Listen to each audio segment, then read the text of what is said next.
Good morning, and thank you very much for joining us here today. Today we are going to explore, with God's help, chapter 2 in Tanya. So a quick little recap for those of us who are joining for the first time, and it's always good to review where we kind of left off and the path that we're headed towards. So the goal of the Tanya, as we spoke last week, is to be able to help each and every one of us, any person who's ever going to be looking for this kind of support and guidance, to be able to find a relatable, accessible, and direct path of closeness to God. Based on a verse in the Torah that says that this word, this thing of connection to God is close to you in your heart and your mouth to do. Now, some of us may be thinking, it's not really such a big priority in my life right now to find the connection of closeness to God. I have other issues that I need to resolve first. I've got all sorts of personal problems and challenges, so, God could wait. As we go through this study, we will find that many of the challenges that we deal with, that we maybe categorize them as personal issues and personal struggles, and they have nothing really to do with our relationship with God, turns out that they actually are affected or part of really the struggle of our personal relationship with God. So when we are able to advance in that and grow in that area, we actually find that overall our just regular life becomes better and becomes more guided and more meaningful and more directed and so on. So the path and the pattern of the study of Tanya is really, we can call it if you want to use the term, a personal self-help book. It's very, very beneficial for any person's life to have a better, more meaningful, more grounded, focused life. So, having said that, in chapter 1, we began to introduce the concepts, laying down the foundations of understanding who we are as individuals. Because if we want to address and figure out how to be able to deal with our struggles, with our problems, with our challenges, we need to first understand who we are. And we have to understand how we're wired and what's our makeup. And once we understand what we're like and how we're built and how we're designed, then we can say, now that I understand that, then I can see, so this issue I need to tackle in this manner. This problem I need to deal in such a way. So chapter 1, we basically really lay down the first layer of the foundation, which is one aspect of our being is what we call the animal soul, which means we live in a very basic, human, coarse, materialistic way. And we call that animalistic because it really is the basic need for preservation of life, to be able to just have our basic needs met. And those drives that we have within ourselves that pull us towards whatever forms of material desires or aspirations we may have are a result of our basic human need to live, to self-preservation. And we talked about that in that aspect. There is really kind of a mix of good and bad. It's not perfect. Not every drive that we have in our humanistic level is necessarily healthy or positive. There are some pulls and drives, and as well as things that we kind of push ourselves away from, which are not positive, which are not good. We gave some examples. We talked about laziness. We talked about a pull, a drive to materialistic lusts and passions that are not healthy, that are not appropriate, and so on. So all those things are driven by this animalistic soul. Essentially, we can define this animalistic soul as a drive for self. I'm looking for my own need. But that also has a positive side to it. There are positive, good traits that come from that as well. And we talked about the idea of helping other people, being kind. Being kind is also a human thing. And that's can also come from that same level, from that same dimension. I want to help somebody. But those positive things, although they're positive, they will always be driven and motivated by something selfish, meaning with some kind of self-agenda. I want to help somebody because it breaks my heart to see them in pain. And that's not a bad thing. It's a very good thing to help somebody, no matter what the reason you're helping them is. And especially if the reason is not such a bad reason. It breaks my heart to see them in pain, so I want to help them. But at the end of the day, what's driving me is myself. It's not them. It's my heart that's being broken. I can't handle my heart being broken. So I want to help them out so my heart can be more at peace. That's a positive thing. It's good, but it's not coming from a selfless place. It's coming from a self-driven nature. That's only one layer of our reality, of our personality. Today, in chapter 2, we're introducing another layer. This second layer, we're calling it a second soul, Nefesh HaShenit.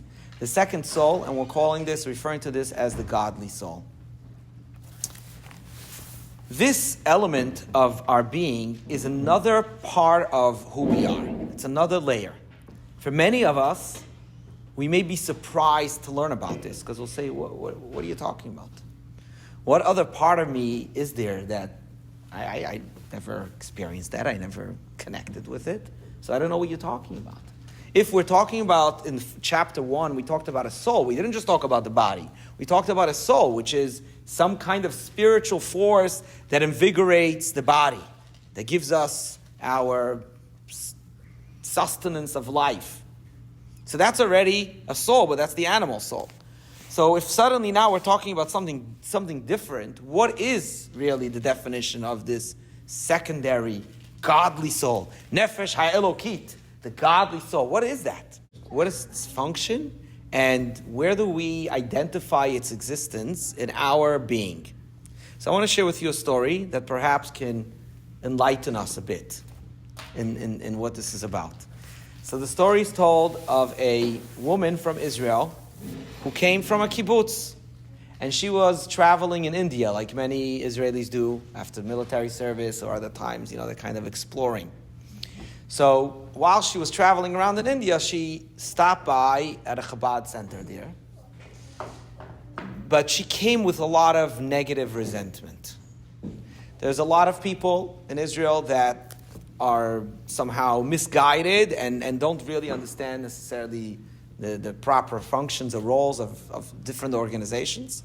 And she was one of these people that somehow believed that their Israeli tax dollars are funding Chabad centers worldwide, and that anybody that is choser b'tshuva, anybody that kind of becomes more religious gets a monetary stipend from the government. Like a lot of misconceptions and kind of myths. So she was very upset, and she had a lot of resentment to religion and religious people and so on.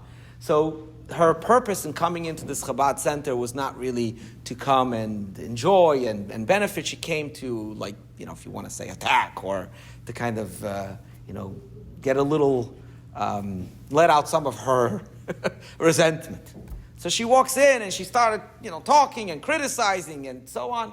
And the rabbi was in the kind of mood of I'm gonna flow with it. I'm not gonna get all, counter here. Yeah.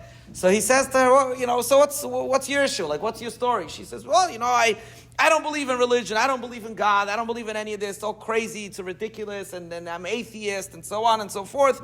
And what's with you guys? And so he says, okay, look, it's fine. If you don't want to believe, don't believe. It's fine. It doesn't matter. He says, in fact, I don't believe you that you don't believe. So she says, no, I am telling you, I don't believe. It's all nonsense. I don't believe in any of it. He says, you don't believe it? Prove it.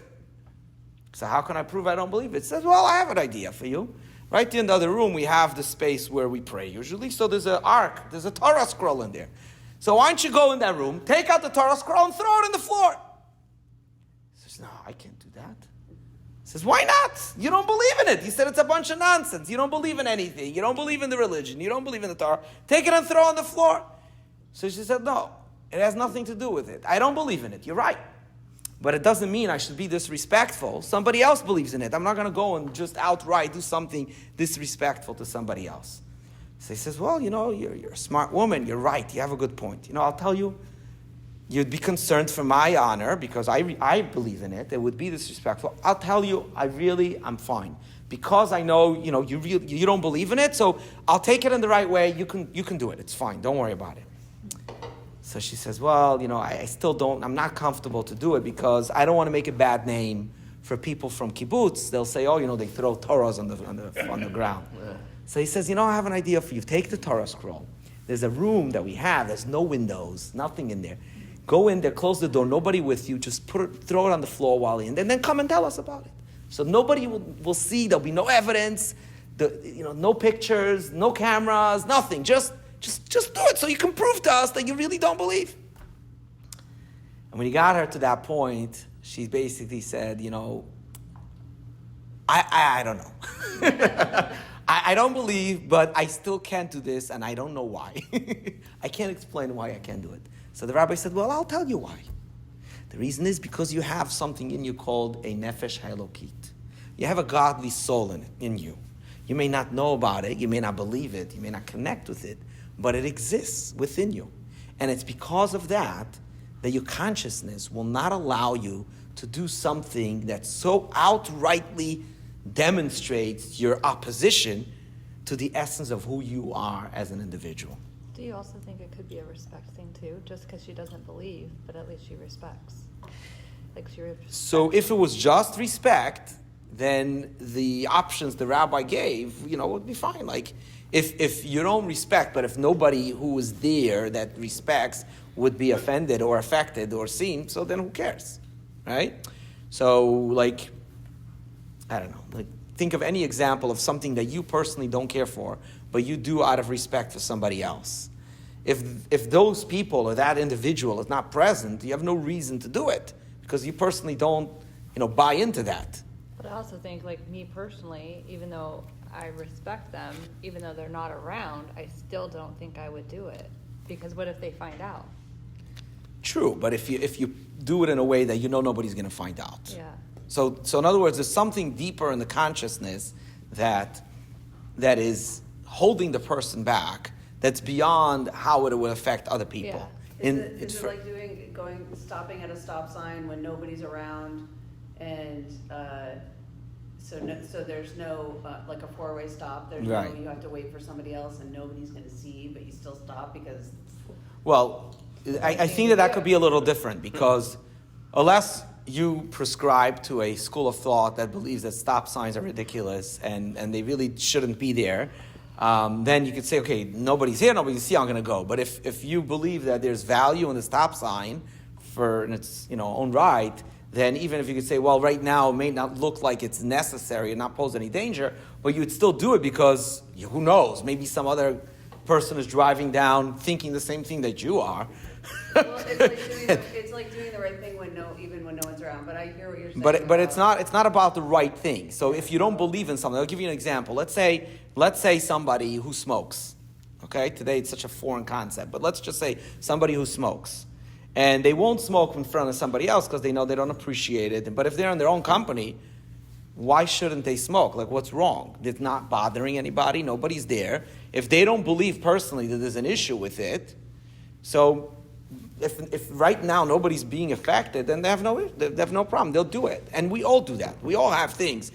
It may not be fundamental things, but we all have things that personally we don't care about. I mean, maybe you live with a spouse who's very neat and you're very messy, and if you're going to leave your clothes lying around and you don't hang it up properly or put it in the hamper the way it should be, your spouse gets very annoyed.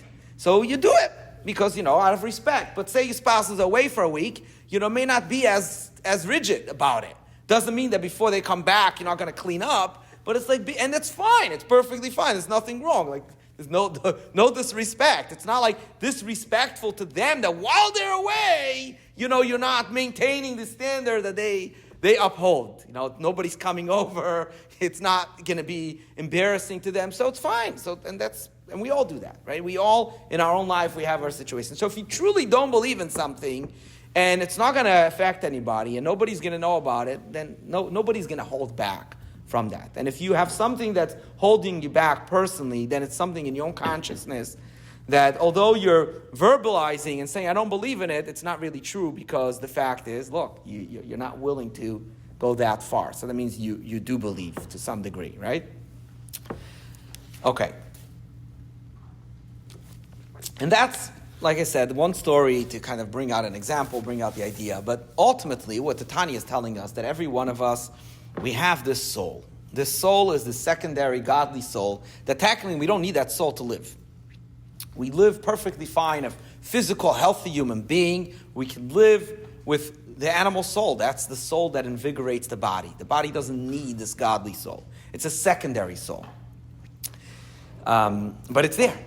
And as we're going to continue to understand deeper as we explore in Tanya, this is a very true and major part of our personality, of our reality, and how we live and how we interact with things. Even though we don't necessarily recognize or realize that it's actually coming as a result of this presence, of this soul that exists within us. Okay, so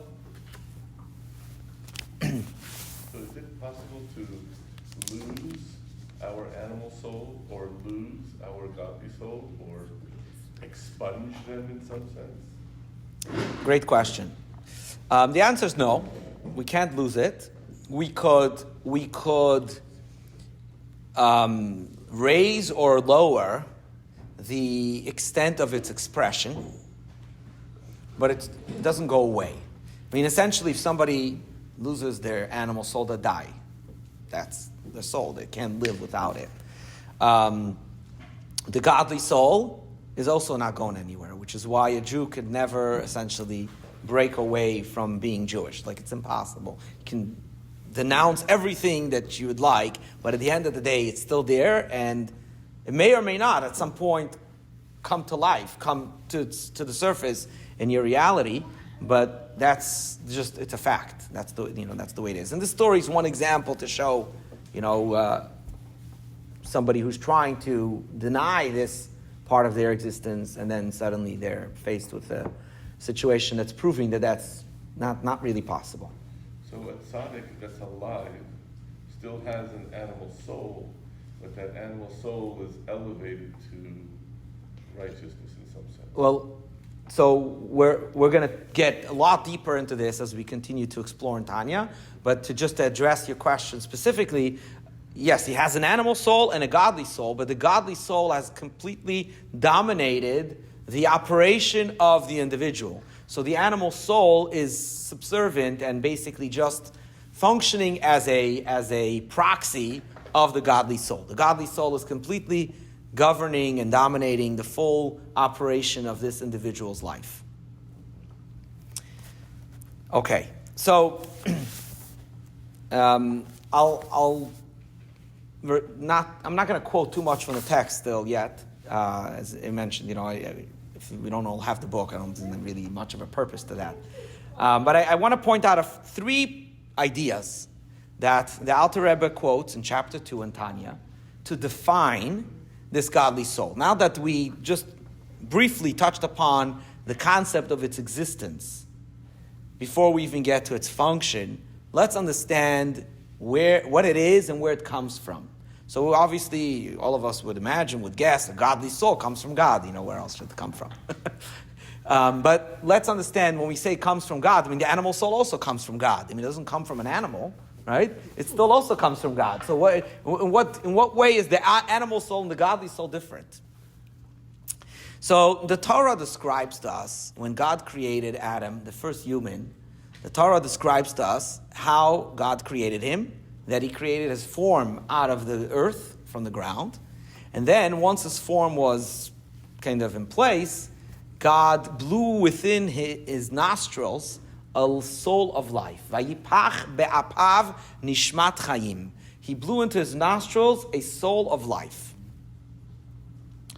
The Zohar explains that the description of this experience, God blowing into his nostril a soul of life, actually tells us a lot about the origin of the soul and tells us more about what the soul really is.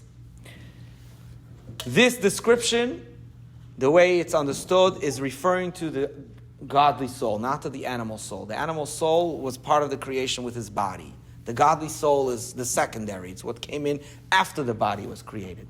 Everything else that God created in creation the animals, the plants, the trees, everything else that God created. He created the body and the soul as one.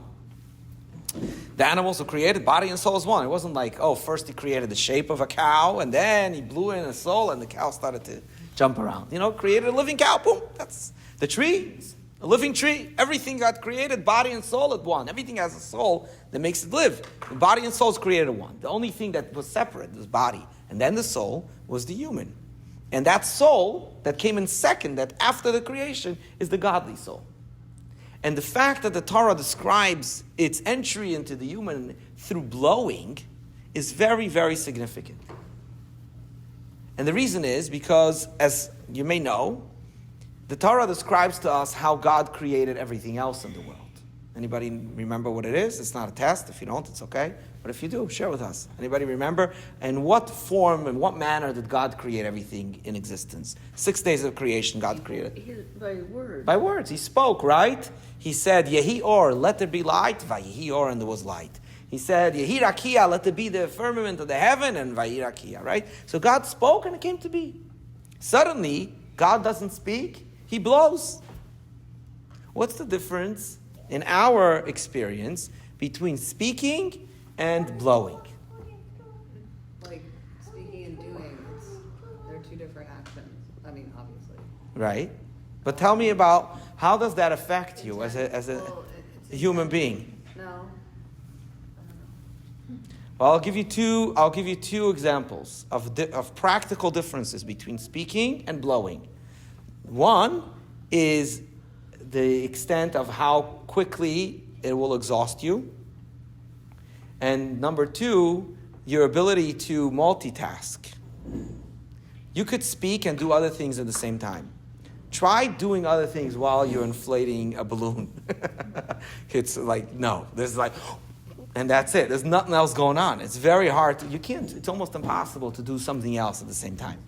And how many balloons can you inflate before you like collapse back and say like, okay, I'm done? Much sooner than speaking. You can have like 2-hour long conversations. I don't know if you want to try that, but like, you can speak for a long time before you get exhausted, while blowing minutes. Some people, they have, really exercised their lungs really well. They maybe can blow for longer. If maybe they ran a lot of marathons, but your lungs get tired very quickly when you blow.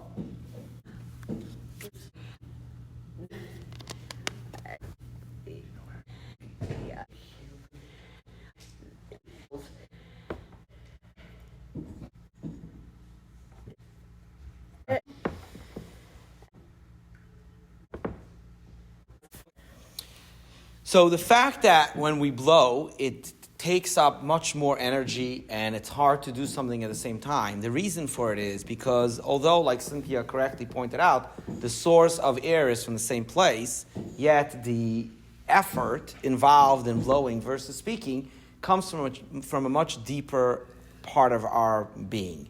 And therefore, when you draw from something that's deeper, it takes more exertion, more effort, and therefore it affects you in a different way. Now, obviously, God is not human and doesn't have the same limitations that humans have, but the fact that the Torah describes God's blowing is to tell us something about the origin of the soul, which differs from the origin of everything else that God created. Everything that God created, including the human body and the animal soul, come from words. That's a more external aspect of God's reality. Whereas the godly soul comes from much deeper within God, which is demonstrated by the concept that God is blowing. In the words of the Zohar, it's mitoch yuto umipnimiyuto. It's from much deeper within and deeper inside of God's essence, if you could say. Again, we may not understand exactly what that means, but we can appreciate the concept that this soul is rooted much deeper within God than other aspects of reality, including the animal soul. So that's one example or one element that is being shared with us to appreciate the origin or what's the significance of the godly soul. Another example that is quoted as well, and this is also based on a teaching that is found in the Medrash. The Medrash says that Neshamot Israel, the souls of Jewish people, alu b'machshava. They have ascended in the divine thought. So when we talk about thought, also in comparison to speech, although both are forms of expression, one is expression to ourselves and one is expression to others. They're both forms of expression. And later in Tanya, we're going to discuss and understand a lot more about the function and the meaning of thoughts and speech and so on. But for right now, we can understand that although they're both forms of expression, the expression through thought is much more personal. It's much closer in than expressions of speech. So when the Medrash describes that the souls of the Jew, which is this godly soul, ascended to the godly thought, means that it's coming from a higher place, from a higher realm, a deeper aspect of God's being, so to speak, than other parts of reality. So another example, same concept, just another form of expressing that. We have the blowing, which is one element that demonstrates how deeply it comes from within God, and another element is the fact that the soul comes from God's thought. It's a divine thought, not just the speech. And then there's a third concept. And this third concept is going to eventually take us to another deeper understanding of kind of the branching out or the collective value of Jewish souls. The third concept is something that we also find in the Torah. In fact, it was in last week's Torah portion, one of the examples where God refers to the Jewish people as his children. When God told Moses to go speak to Pharaoh, he tells him, tell Pharaoh to let out Bni Bechori Israel, my firstborn child Israel, let him out of Egypt. So God refers to the Jewish people as his child. What's the significance of being God's child? So once again, all of these concepts, we understand them as some kind of metaphor to describe something that exists in our reality, that is happening in a spiritual sense, and through that we can somewhat correlate and appreciate the significance of it. So the existence of a child in relation to the parent is very, very deep, as any of us who are parents can appreciate and can understand that the relationship between a parent and a child is not something that is based on logic, that is based on, you can even say respect or affection or anything like that. There's something very, very deep. Obviously, each and every one of us parents will enjoy and find gladness and nachas when our children do something good, when they act in an intelligent way, when they act in a kind way, when they live to a standard that we uphold, and so on. But God forbid if a child didn't do that. Would we disown them? Would we somehow feel completely disconnected and say, not my child, I don't know, I don't care about this person anymore. I got nothing to do with him because I don't respect this person. So the fact that a parent has a connection to the child, regardless of what the child does or doesn't do, means that there's something essential about this relationship. As much as, let's say, we all care about children, no matter whose children, they're our children or not. All of us, we care about children. But you can't say that you care about another strange or random child, or even a child of somebody you know, a friend, a neighbor, somebody close with you. You can't say you care about the child like you care about your own. It's a fact. And even if, right now you're going to say, yeah, no, I love them both, I care, I'll do the same for both. True.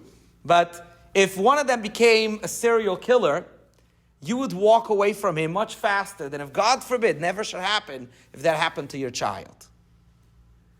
Because there is a relationship. It doesn't matter what your child does or doesn't do, you have a natural, essential bond between parent and child that is beyond anything about this child, about this individual. It's not about their characteristics, it's not about their personality, about their achievements.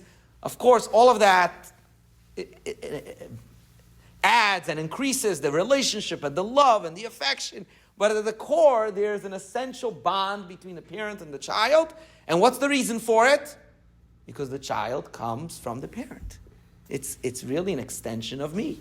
It's a part of me as the parent. It came from me. So Even if, I did something horrible, I'm going to hate myself.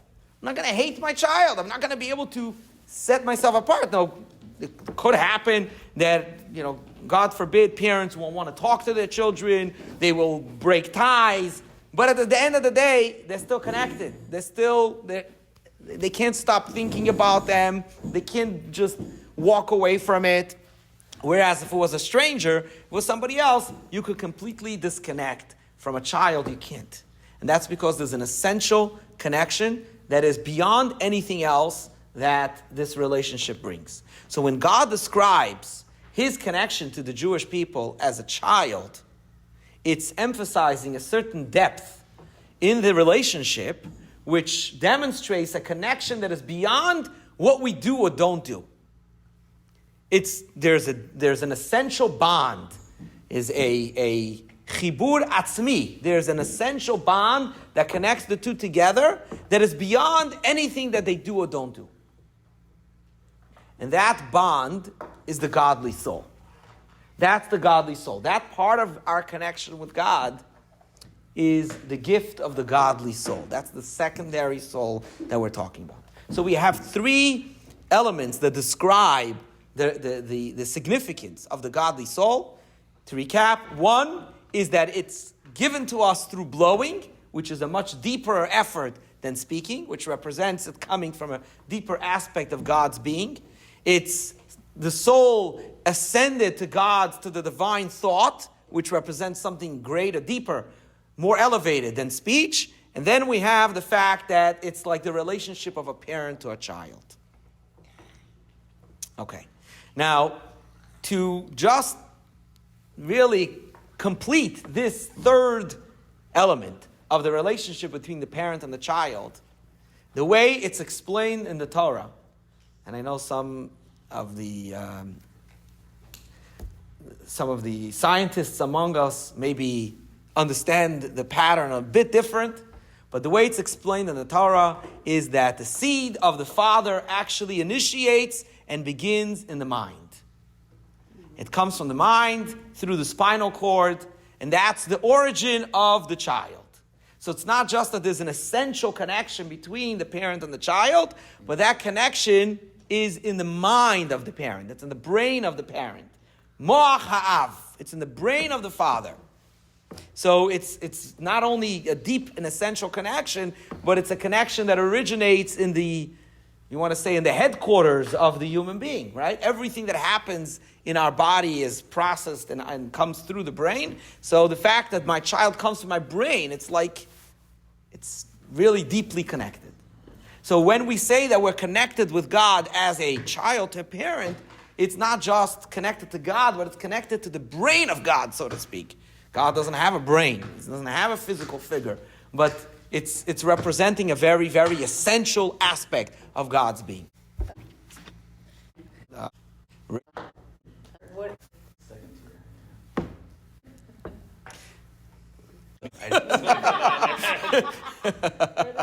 I mean, okay.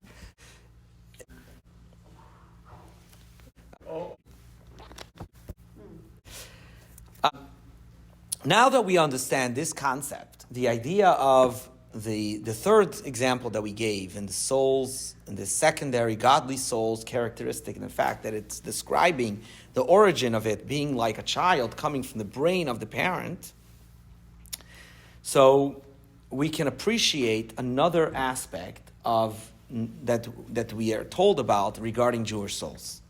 And that is something very interesting. It's taught in the Talmud, in the Midrash, and many different sources. It explains that really the Jewish people is one collective soul. And that, by the way, is also something unique in the Jewish nation that doesn't exist in any other group of people, any other, whether it's nationalities or whether it's ethnicities, any other form or group of people of any sort. This concept doesn't exist. It's only true in regards to the Jewish nation, which is there's a certain unifying aspect that ties in all Jewish souls, no matter who they are and where they are, they're all interconnected, they're all tied together. And I would imagine that probably all of us in some way have experienced this in some regard, whether it's in a positive way or in a negative way, but there's a certain aspect that when you meet another Jew, you feel like a certain natural connection that you don't necessarily feel, when you meet somebody else. It doesn't mean that they're not a good person. You can be friends with people, but if you, randomly just chance upon some individual in a hiking trail in the middle of nowhere, somebody you don't know who they are. You have no clue if they're a good person, bad person. You say hello. You learn that Jewish, suddenly, boom, there's a certain spark of connection that if you said hello and they weren't Jewish, you'd still be very friendly and very kind, but you just don't feel that spark of connection. It's a reality. I feel at home whenever I meet another. So there you go. I don't know and why. how can you explain that, right? How do you I just feel explain at home. what's there to feel? Maybe this is a horrible person. You have no idea who they are. Maybe they're going to hurt you. You don't know who they are. You don't know. It's not something about them that they did that you say, oh, I'm comforted to be in your presence, or I'll hang out with you. What do you know? You don't know anything about them. And any more than some other stranger who's not Jewish that you're meeting, the fact that you feel this being at home, or you feel this connection, is because there is a certain spiritual tie between your soul and their soul that is connected through this godly soul. And there's no other way to define or explain it except through this understanding. You're going to add something? Well, ask your question. So if it's such that there's this inherent connection between Jews, right? Then why do we have to be aware that they're a Jew in order to feel it? Why don't we just walk down the street and, I feel this guy must be a Jew because I feel the connection. Right? Why do we have to be So aware? if you were very in tune to your spiritual dimension, you would feel that. I think But it's because I do. Of course. because most of us are not necessarily in tune with our spiritual dimension. So if we're not told about this, you'd never know. Just like you can live your whole life and not even know you have a Jewish soul. You could live your whole life and not know somebody else has a Jewish soul, right? In other words, we're not naturally in tune with this dimension of reality. But those who are, a big tzaddik who lives in the spiritual realm, who's very in tune with their spiritual thing, they can feel that energy that it's going through. It's like, like in physics, any other form of energy. There's so many forms of energy that exist that are passing through, the universe all the time that most of us are unaware of it. Does it mean that it's not there? So, well, if it's there, how come I don't feel it? Because you're not equipped to connect with it, or you're totally tuned out, whatever it may be, right? Okay. What about people that convert to Judaism? So they receive that godly soul as well. That is the definition, in fact, of converting to Judaism. The definition is to be able to receive the godly soul. And that's why there's a process. You can say, technically, I want to be Jewish. Hey, I'll sign. Tell me. Why can't it just be like anything else? How do you become a citizen of another country? You have to study about the country, and you take some kind of oath of commitment or whatever. You became a citizen. Why can't it be the same thing with Judaism? Because it's not just assigning, committing yourself to doing something. It's a process to receive the godly soul, and that process has a certain prescribed method that the Torah stipulates. And in order for one to receive that soul, they have to go through that process. If they haven't, they can feel very Jewish, they can act very Jewish, and talk very Jewish, but the fact is they don't have the godly soul, so they're lacking that connection. Now, this idea, though, leads us into another aspect. In addition to the fact that we're all interconnected, since we're tying this in, or we're understanding this idea based on the origin of the brain, we can appreciate how the function of the soul in the human is also through the brain. We're going to learn about this more at length and more in depth as we go forward in the Tanya. But where do you think in the body, the human body, does this godly soul reside?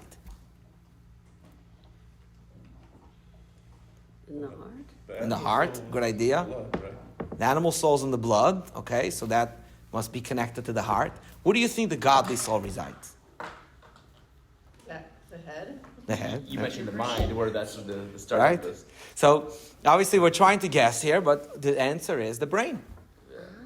because the brain is the origin in the godly dimension where the godly soul comes from. So in our personal existence, it also resides in our brain. And that's where it kind of controls or manages everything that's happening in our being, which we'll learn about much more at length as we go on. Everything that is governed through the godly soul comes from the mind, comes from the brain. I have a question. So if someone has, if they experience a stroke or they have dementia, does the godly soul get affected? No. So it doesn't? No, because it resides in the brain, but it's spiritual, so it doesn't necessarily operate through the physical aspect of the brain's function. Okay, great question. Now, if all the godly souls are interconnected, and they're all like one, technically, and in many times it is described, like the Jewish nation is one soul. In fact, we see a striking example of that is when the Torah describes Yaakov, Jacob's family, coming into Egypt. It talks about Shivim Nefesh, 70 soul. It doesn't say Shivim Nefashot, which would be the appropriate way of saying many souls. It says Shivim Nefesh, 70 soul, one soul. And in the same text, it describes the families of Esau, which is Yaakov's brother, and it says Nefashot, plural. And one of the reasons for that is because all of the godly souls are really one. They're really one soul. So just like in our own experience of the godly soul, it's through the brain. The origin of the godly soul is from the brain, so to speak. The operation of the collective body of the single Jewish soul, if we'd say, that we all have a little piece of, is also through the brain. And therefore, we have two things here. Two truths. One is that every single Jew, no matter who they are, has a godly soul of equal experience, and therefore no one Jew is better than another, because everyone has a godly soul, the same godly soul. So there's no you're a better Jew or worse Jew. There's no such a thing. Because you have the godly soul, you're equally part of that. Now you could be better in the interaction with it and the experience of it and the connection with it, or less, but the presence of the godly soul is equal in every Jew. So that's one truth. At the same time, there's another truth, which just like in the individual human, we have one human being, one person. I'm one person. And in my one person, there's many parts of me. There's many organs and limbs. There's the brain, which is the headquarters. But then there's also fingernails, right? Every part of me is a part of me. The fingernail, I can cut, I can trim. It doesn't hurt, and it's fine. Don't try to trim your brain, right? That's not going to be very helpful. So every part of me has a different function, has a different role, and yet it's all part of one being. So too, in the collective body of the Jewish soul, which is one, which everyone has an equal part in, also has many different functions. There's the brain of the collective Jewish soul, and there's the fingernail of the collective Jewish soul. Everyone has a role, everyone has a function. And yet, everyone needs to connect through the brain. Just like in my own personal experience, everything has to process through the brain. In the collective body of the Jewish soul, everything of our Jewish godly experience processes through the brain. There is a brain, meaning there is a head of the Jewish collective body. What's that head? So the Torah tells us, just like when God took the Jewish people out of Egypt, there was somebody that God appointed, designated, to be the leader to take the Jewish people out, Moses. Moses wasn't just a leader, charismatic, capable, talented, skilled, knows how to lead other people, but Moses had a spiritual role. His spiritual role was that he represented, at that point, the head, the brain of the collective Jewish soul. So all the Jewish souls in his time connected to each other, to themselves, to their relationship with God through the brain, because everything processes through the brain. And in every generation, there is such a function. There is such an individual. and that we call Rosh Bnei Yisrael. That's the head of the Jewish people. Not the head because he's more important, or the head because he's in charge, or the head because he's in control, but simply the head because every connection of this energy, of this divine energy that processes and goes through each and every Jew, their own connection with God, their connection with each other, all of that goes through the brain. And it's interesting that the term Rebbe is Rosh Bnei Yisrael, Resh Bet Yud. That's why a Rebbe is called a Rebbe. Some people say, what's a Rebbe? What's a Rebbe? A Rebbe is a great rabbi, a great head rabbi, because there's low rabbis and the head rabbis. They know much more. No, it's not. The function of a Rebbe is to be the brain, meaning that every connection, every path of energy, of divine energy that's going through one Jew to another, to themselves, to their relationship with God, goes through the brain. And therefore, whether we know about it or not, whether we want to associate in that way or not, the fact is that the connection of every Jew, every Jewish soul in the world at any given time comes through and processes through the soul of the brain, the brain soul, whoever is representing that brain soul at any given generation, at any given time, for all the people of that generation, for all the Jews at that time. And therefore, if we want to be more in tune, just like if we want to be more in tune with our own soul, we need to study about it, we need to give it attention, we need to connect with it. So too, if we want to be more in tune with our connection with other Jews, with their souls, with our connection with God, then one way of elevating that is by welcoming intentionally a more direct connection, a flow of energy with that brain soul. So Go ahead. I have two questions. Please. But are we really behind in time? So I don't have to. This concept is basically done, so we're Okay. We're good. Yeah. So how is it decided and acknowledged in terms of like who the Rebbe is as the head of the people? Like how is that decided upon? So it's a great question. I think the answer is it's not decided upon. It's a truth. Because the brain is the brain, not because it was elected to be the brain. God decides, right? God decides that, and the experience on the ground is gonna basically kind of move things around to be in that reality, to kind of coincide to that. So there's no friction in the acknowledgement of who that is. No. It's just kind of decided upon at the time. It's not Like for the decided. Rebbe in Again, 19 it's not decided. Right? It's just it will be the reality. So let's take for example, if you talk about the Rebbe of Chabad, right, which is really the Rebbe of the world. When the Rebbe was appointed through the Hasidim to become the Rebbe, nobody asked every Jew in the world, hey, do you want him to be the Rebbe or not? It was something that happened internally in the movement, and it was for that.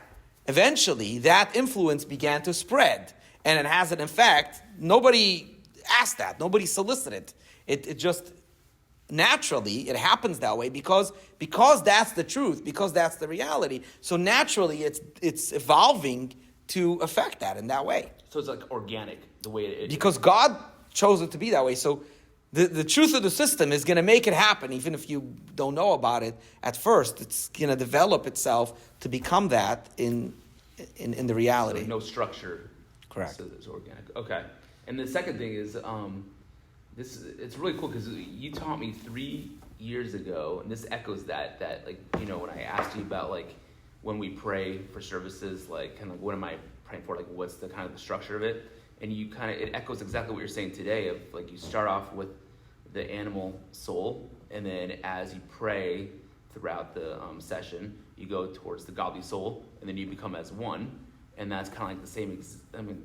That kind of rhymes with what you're saying now of like... Yeah, now you just taught me something. I better be careful what I say to you because if 3 years later you come... right away, like the light bulb kind of hit in my head. You're right. It echoes. There's a rhyme there where we start off with the it is connected. Yes, that is true. Yes. And then you say like as one. Like, yes, that's a correct observation. You become like as one energy for like the last prayers. The Amida, yeah. The Amida, exactly. And for this, we kind of have like we're like one energy entity kind of type of thing. Mm-hmm. It was cool. Yeah. It's good stuff. I just want to leave with one final thought, and we'll reference back to something Jane mentioned earlier, regarding the brain, right? And you wanted to know the brain of the father, the brain of the mother.